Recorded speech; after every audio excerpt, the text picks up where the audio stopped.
नमस्कार दर्शकों, इस वक्त हम मौजूद हैं प्रीत इंदर सिंह कक्कू जी के पास में। समाजवादी पार्टी 137 माने पलिया विधानसभा से प्रत्याशी हैं।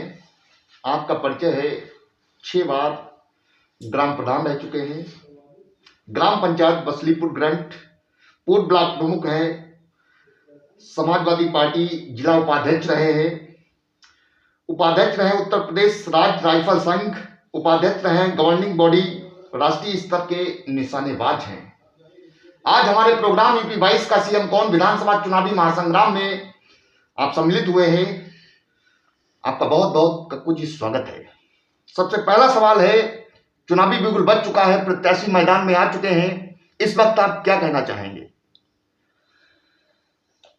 जी, ये उत्तर प्रदेश विधानसभा का चुनाव आ गया है और हमारी पार्टी और मैं बड़ी दमदारी से क्षेत्र के विकास के लिए चुनाव लड़ेंगे। अगला सवाल है, विपक्ष को लेकर के क्या बोलेंगे आप?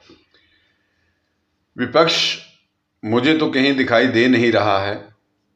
भाजपा भी अपना जनाधार खो चुकी है, बसपा कहीं क्षेत्र में दिखाई नहीं दे रही और कांग्रेस का हाल तो सारे लोग जान ही रहे हैं। उनको तो अभी प्रत्याशी भी पूरे डिक्लेयर करने में बड़ी देरी हो रही है।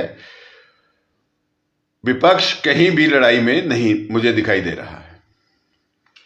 आपकी विधानसभा में टोटल कितने वोट्स हैं और क्या पाने का टारगेट है? लगभग बलिया विधानसभा में 3.5 लाख के आसपास वोट हैं। आधे में समाजवादी पार्टी है और आधे में सारी पार्टियां हैं। अगला सवाल है, भाजपा का कहना है कि समाजवादी पार्टी गुंडों की पार्टी है, क्या जवाब आप देंगे इस पे?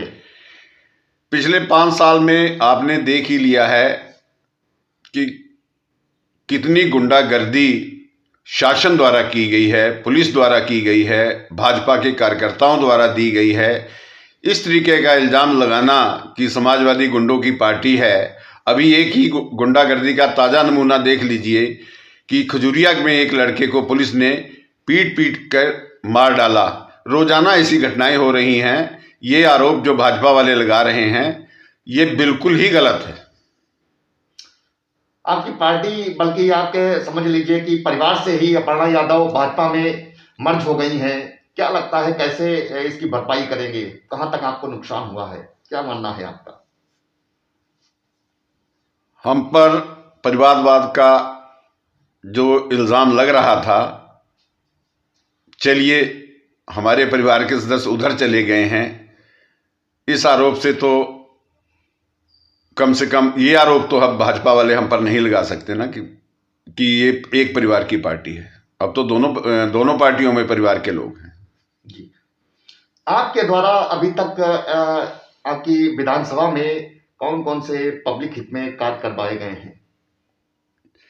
चूंकि मैं बिजुआ का ब्लॉक प्रमुख रहा तो बिजुआ में मैं जब ब्लॉक प्रमुख था तो बहुत से रपटे, बहुत सी पुलिया और बहुत से विकास कार्य कराए गए।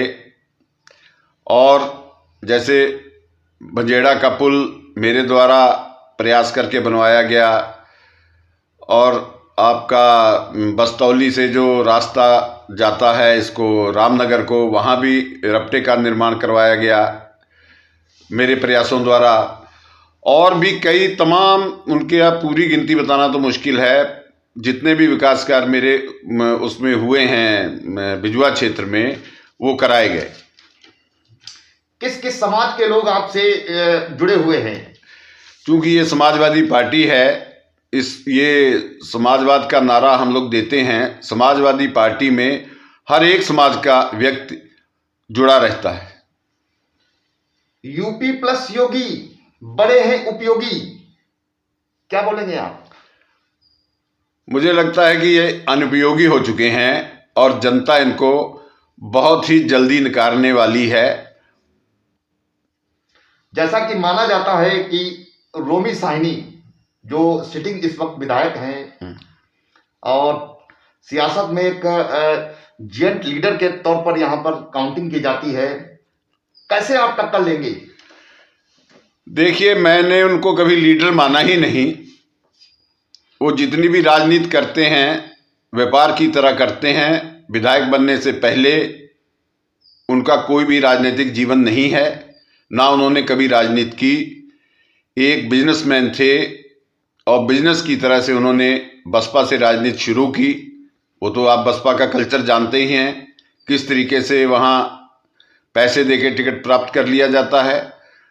वहाँ से उन्होंने राजनीति शुरू की और अब भी राजनीति को वो बिजनेस की तरह करते हैं कि इतना हम उसमें इन्वेस्ट करेंगे और इतने वोट हम पाएंगे। राजनीतिक व्यक्ति में उनको मानता ही नहीं। लाल टोपी रेड अलर्ट है, क्या बोलेंगे आप? बिल्कुल सही बात है, रेड अलर्ट है। सत्ता से बाहर करने हम उनको जा रहे हैं। जितने भी यहाँ दलाल मक्कार और जमीनों पे कब्जे करने वाले लोग हैं उनके लिए लाल टोपी रेड अलर्ट है। सियासत में आप कब से सक्रिय हैं कप्पू जी? मैं 88 में पहली बार प्रधान बना था, तब से लेकर अब तक किसी न किसी पंचायत के पदों पर आसीन रहा और मेरा एक बड़ा लंबा अनुभव है समाज में काम करने का, विकास करने का और सामाजिक कार्यों में हिस्सा लेने का। भाजपा के लोगों का कहना है कि समाजवादी पार्टी की सरकार में विकास तो हुआ है, लेकिन विकास कब्रिस्तान के दीवानों पर दिखा है। क्या जवाब है आपका? ये आरोप बिल्कुल गलत है। जो मेरा कार्यक्षेत्र था, जैसे मैं बिजुआ का ब्लॉक प्रमुख था, मेरे रहते हुए बिजुआ में जो शमशान घाट है उसका भी निर्माण हुआ। जोधपुर का जो ग्राम सभा है उसका भी जो आपका शमशान घाट है उसका भी निर्माण हुआ। ये आरोप इन्होंने बिल्कुल गलत लगाया है। दोनों ही समुदाय के लोगों का जो शमशान घाट और कब्रिस्तान है, दोनों पे निर्माण कार्य हुए हैं। ये आरोप बिल्कुल निराधार है। कप्पू जी, आपका मैनिफेस्टो क्या है? देखिए, इस क्षेत्र में बहुत सी समस्याएं हैं। मैं पहले भी कई अपने इंटरव्यू में बता चुका हूं। ज़मीनों के बड़े विवाद हैं यहाँ पे। पट्टे की ज़मीन का जैसे आपका भूमिधरी नहीं हो पाई है, ये 12 कॉलोनियों की। आप क्या जंगल ज़मीनों पे जो विवाद चल रहा है, इनसे क्या कहते हैं, वन विभाग का और आपका रेवेन्यू डिपार्टमेंट का, वो भी मेरे एजेंडे में है। सबसे बड़ा मुद्दा यहाँ बाढ़ का है। हर एक साल यहाँ बहुत भयंकर बाढ़ आ जाती है, जिस पे कोई भी कार्य आज तक किसी भी भाजपा की सरकार द्वारा नहीं कराया गया है। इसको भी प्राथमिकता के आधार पर कराया जाएगा।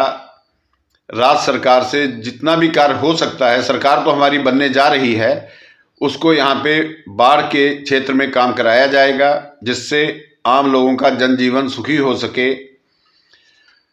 सड़कों का बहुत बुरा हाल है, आप देख ही रहे हैं। चारों तरफ जो हैं सड़कें टूटी पड़ी हैं। चाहे कोई भी रास्ता हो, चाहे आपका पलिया विधानसभा में गोला से चल के चंदन चौकी तक का रास्ता हो, या जो इधर उधर, मैं तो गांव में इस वक्त जनसंपर्क के लिए जाता हूं, सारे रास्ते टूटे पड़े हैं। थारू क्षेत्र में बिजली की भी समस्या है। तो ये सारे भी जितने भी ये विकास कार्य हैं, ये सारे प्राथमिकता के स्तर पर कराए जाएंगे। क्षेत्रीय राजनीतिक प्रतिद्वंदियों के लिए क्या पैगाम है? बस उनसे यही पैगाम है कि बोरी बिस्तर बांध लें और अपना यहाँ से चल दें, और जो नाजायज कब्जे और इधर उधर से लोगों का उत्पीड़न किया है उसका भी हिसाब मांगा जाएगा। कब्जे छुड़वाए जाएंगे और गरीबों को राहत दी जाएगी। यूपी खबर के माध्यम से जनता से क्या अपील करेंगे?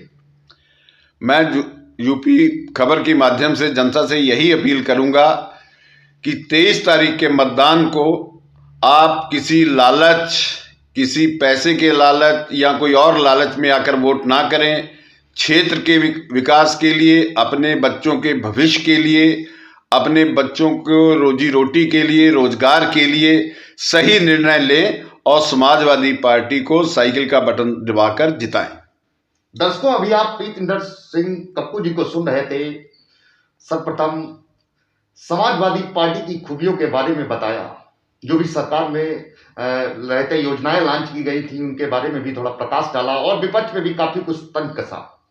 आपका टारगेट है 3.5 लाख वोट्स है यहाँ पर, आधे में आप रहेंगे, आधे में बाकी बंटवारा होगा। बाकी जो भी कार्य और एक अच्छे सियासी व्यक्ति रहे हैं, यहाँ से ब्लॉक प्रमुख भी रह चुके हैं और 6 बार लगभग प्रधान भी, और सबसे मेन बात है कि निशानेबाज है। जो मैनिफेस्टो है आपका, यहाँ एक बाढ़ पलिया विधानसभा में बाढ़ एक बहुत बड़ी समस्या है। इसको लेकर के, सड़कों को लेकर के, कॉलोनी को लेकर के, जो भी विवाद चल रहा है जमीन को लेकर के, प्राथमिकता के तौर पर आपके द्वारा देखा जाएगा। लास्ट में आपने हमारे चैनल के माध्यम से अपील की है जनता से, किसी लोभ लालच में ना आकर के 23 तारीख को मतदान करें साइकिल के पक्ष में। और समाजवादी पार्टी पुनः सरकार में आ रही है, 17 के बाद पुनः सरकार में वापसी कर रही है, इसलिए निवेदन किया। दर्शकों, चुनावी आगाज हो चुका है, सरगर्मियां बड़ी तेजी के साथ चल रही हैं, प्रत्याशी मैदान में आ चुके हैं, सियासी टेम्परेचर हाई है इस वक्त। अब सारा का सारा निर्णय ये देखना है कि इस बार 10 मार्च को क्या होता है, ये सब वोटर ही निर्णय करेगा। इस बार देखना ये कि कक्कू जी का निशाना जो है, निशानेबाज रहे हैं, सही निशाना लगा है नहीं, ये जनता बताएगी। इसी के साथ कैमरा पर्सन कैलाश चक्रवर्ती के साथ मनीष शर्मा, यूपी खबर, लखीमपुर खीरी।